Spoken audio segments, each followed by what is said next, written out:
The American golden plover is a medium-sized shorebird known for its striking breeding plumage, featuring a black body with a gold-speckled back, and is a long-distance migrant that nests on the Arctic tundra and winters in South America's grasslands, performing one of the longest migrations among shorebirds. It primarily eats insects and is identified by its distinctive flight call and butterfly display during breeding season. Appearance.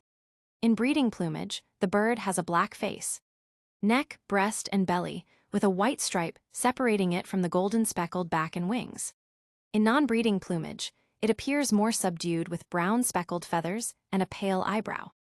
Habitat.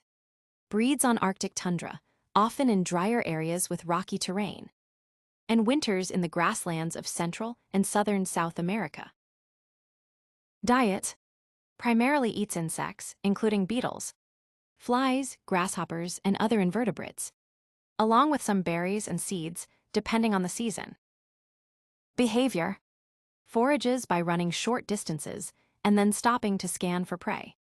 Males perform a complex butterfly flight display during breeding season to attract mates. Migration.